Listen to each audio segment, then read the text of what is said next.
Hi there, my name is Ben Jackson and welcome to episode 152 of The Daily J. I hope you're doing super well wherever you are. Today we're going to be talking about blaming other people for our problems. I really want to blow up and explode your thinking that everyone else controls the outcome of your life. This is how legends are made.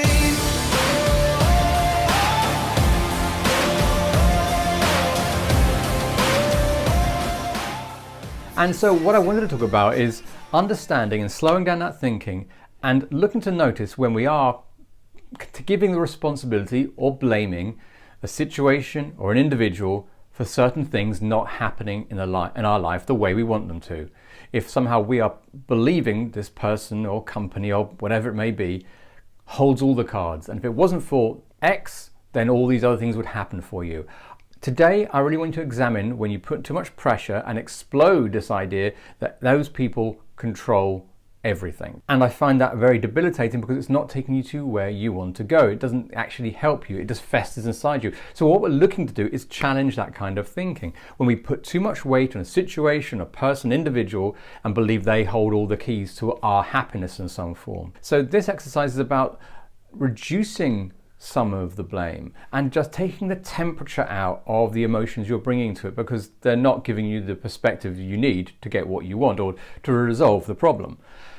First thing we're going to do with this is really understand what's the weight we're putting on this one situation. What does it actually mean to us? Now you can do this either, as I said before, you can write it down, say it out loud, or just keep it in your head just for a moment. Take some time to think, what does this situation mean for me? What meaning am I giving it? And understand that those emotions will come with you as you talk about it to yourself. But I really want you to begin to realize, to take it from that unconscious to that conscious awareness and really look at it in a kind of a still image way of what is the pressure you're putting on a situation? What does it mean to you?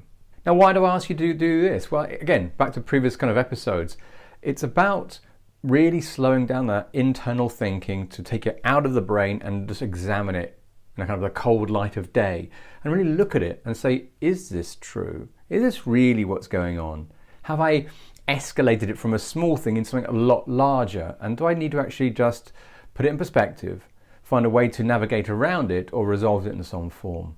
It's when we kind of put these situations in place that then we then explode from them, they can become very enormous and we kind of amplify their effect, that we lose the ability to think, well, what can I do? How do I resolve this?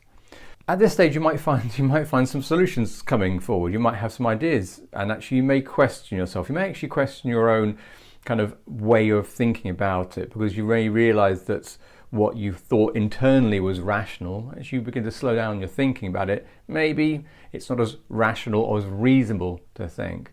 And it will begin to possibly create some solutions for you. But overall, what I want you to do is kind of to stop abdicating your responsibility to somebody else or something else. It can't be all Johnny's fault or Carol's fault that something's not working out the way you want to. You have to put some accountability with yourself. This step is a really important way of understanding that the other things that we can do to get around a situation. What else could be the routes that get us to the outcome we're after?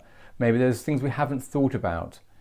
Those will happen, and I think quite naturally and quite easily, once we actually slow down the thinking, look at what this is meaning for us, and actually examine it and say, is this actually true? Am I being reasonable with these thoughts, or is it slightly inflated in my own head?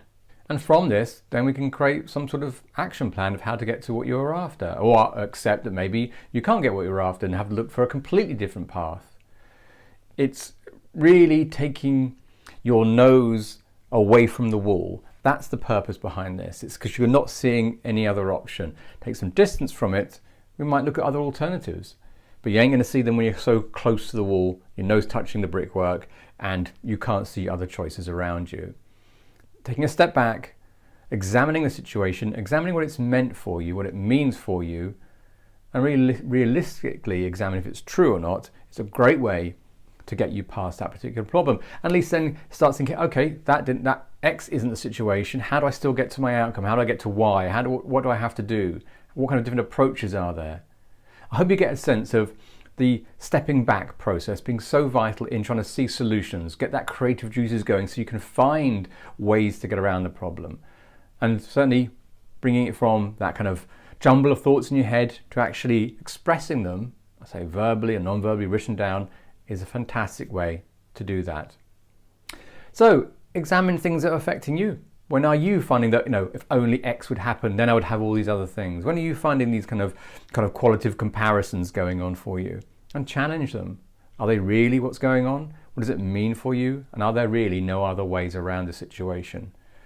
When you begin to go through this exercise in the process, I think you'll find some real opportunity to see it in a different way and get you back on target and to take you to your goal, your outcome, or whatever it may be. So if you've got some value from that, or you find it interesting or intriguing, please give it a like, drop me a comment. Love to hear from you, and it really helps for people to see the video if we share it as well.